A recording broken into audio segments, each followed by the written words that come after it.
What's going on, y'all? So look, I'm just leaving the gym, but I had to stop by because I just got finished watching the news people. I was watching MSNBC, CNN, you know, the usual. And I even stopped by Fox News for a few minutes to see what they was talking about.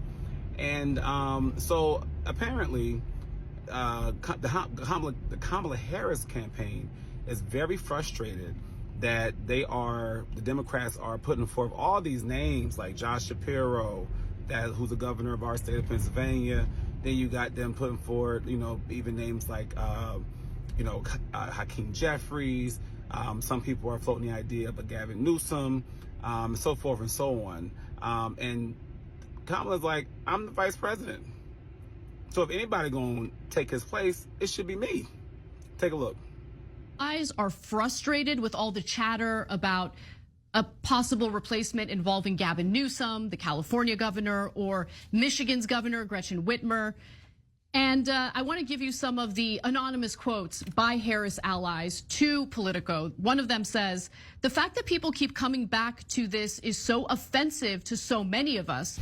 They still don't get that the message you're saying to people, to this Democratic Party, is we prefer a white person.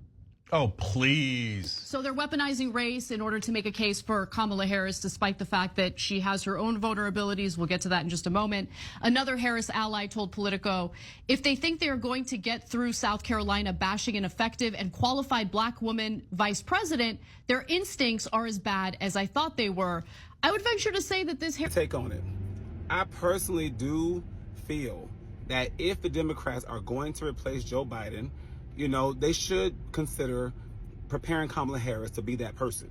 And the reason I say that is because a recent poll just got released. Take a look. Is that question of Kamala Harris? They tested as well Harris against Biden. So again, you see Trump leading Biden, Harris against Trump, excuse me. You see Trump leading Biden 49-43.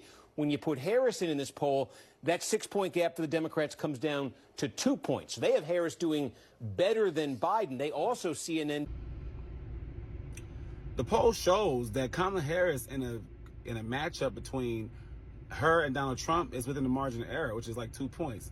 But with Biden, since that last performance during the debate, even after he had that strong rally in North Carolina, the polls are showing that there's a 6-point margin, which means that Donald Trump is indeed in the lead and would beat him if the election were held today.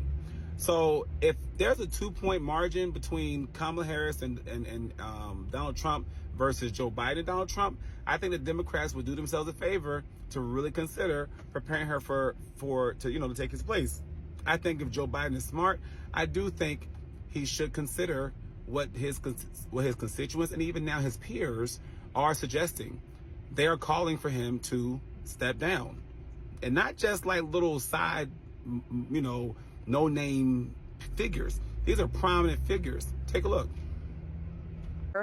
I wonder what you make of the decision by Congressman Doggett, and particularly the line he wrote in his statement, he must not deliver us to Trump in 2024. Yeah, I mean, I should begin by saying that, I campaigned against Joe Biden. I served with him in the Obama administration, the Obama-Biden administration. I've watched him these last 3.5 years. He's done an excellent job as president. It's also true that he is not the campaigner that he was in 2020, and the debate was just one more indicator of this. This has been coming for a long time, and for some time now, voters in polls and focus groups have been saying the same thing. We think that there will be a candidate that's stronger than Joe Biden in 2024 for Democrats to run and to beat Donald Trump. And that, I think, has only intensified so far. Early polling after the debate has shown us. Think what's happened here with Congressman Doggett, who himself has been in office a long time. He's seen a lot of things as an office holder, as a politician, and represents basically Austin in Texas. I think that this is going to open the floodgates. I actually don't see a path now for President Biden to. You say you don't see a path. So do you combine those two things? Do you think he should drop out of the race? Yeah, absolutely. In fact, Shane Goldmacher in his write-up today, I think, made a very good point. He didn't say it directly, but essentially the Biden campaign here has shifted the goalposts. They used to say he's the best position, he's the strongest candidate. Also, as Shane said, watch me. Now they're basically saying, trust me. They're saying, he said the other day, I believe in my heart that I can do this. But that's not going to be enough for the American public. What they want to know is they want to have the confidence that he can campaign, that he can prosecute the case against Trump. I mean, look at where we're at.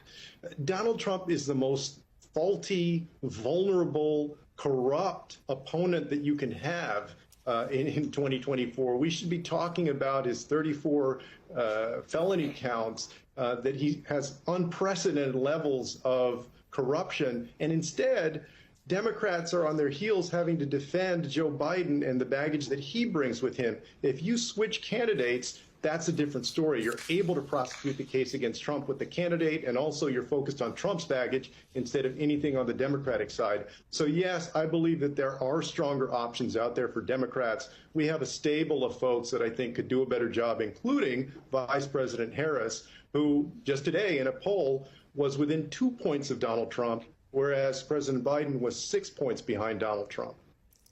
You believe Joe Biden should drop out of the race? I believe that another Democrat would have a better shot at beating Trump. And because, as Congressman Doggett said in his statement, that it's too risky to let Donald Trump walk into this in November, yeah, I think that Democrats would do well to find a different candidate. There are a lot. Look, the writing is on the wall. I think we have a few weeks until the Democrats meet for their convention. And I do think it's enough time to get Kamala Harris up to par. I do think it would send the wrong signal if the Democrats do, if Biden is replaced, if they do replace him with anyone other than Kamala. I think it sends a very bad signal because then it puts into question his judgment on why he chose Kamala Harris in the first place. So I do think Vice President Harris is the ideal person to take that spot, and she has enough time to get prepared. If the poll is showing a 2-point margin, I make that a tie, okay? And I do my best to get her up to speed and get her out on the campaign trail and get her in front of voters so they can see who Kamala Harris is. Now, one piece of advice, Ms. Kamala Harris, stop trying to be cool. You don't got to be cool, okay? Take a look at what she said when she was out there with Taraji. So what's on your mind? Oh, Madam VP Harris, I'm worried about the election. Women's reproductive rights are on the line. Our Supreme Court is on the line. Our basic freedoms are being tested, Madam VP. I know you've been traveling across the country. What are you hearing? Yeah, girl, I'm out here in these streets. And let me tell you, you're right, Taraji. There is so much at stake in this moment.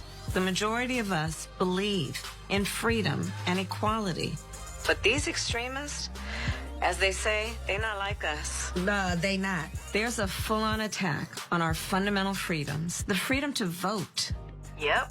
The freedom to love who you love. The freedom to be safe from gun violence. The freedom for a woman to make decisions about her own body, not having her government tell her what to do.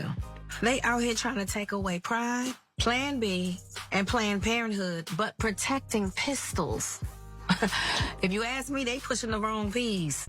See, all that, I understand that you are a black woman and, you know, black people will get the reference about, you know, they not like us, that kind of thing. I get it. And there's a little bit of slang or whatever. And it might have been cute. It could have been clever.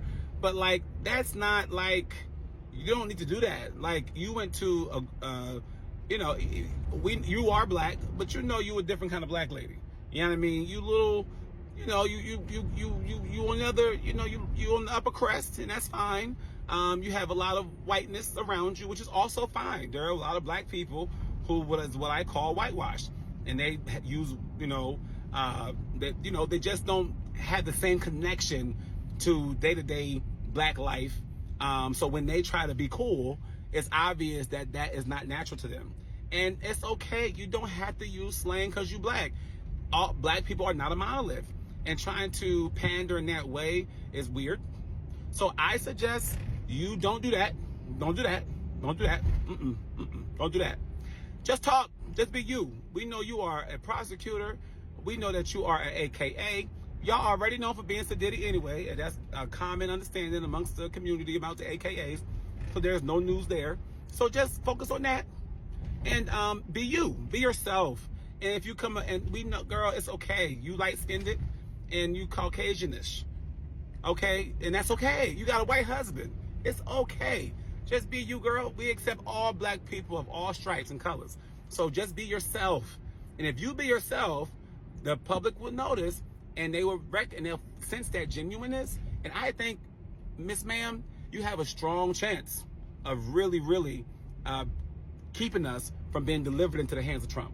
Okay? All right. Sound off in the comments. Make sure you follow me. Make sure you like this. Make sure you share this. And I'll be back.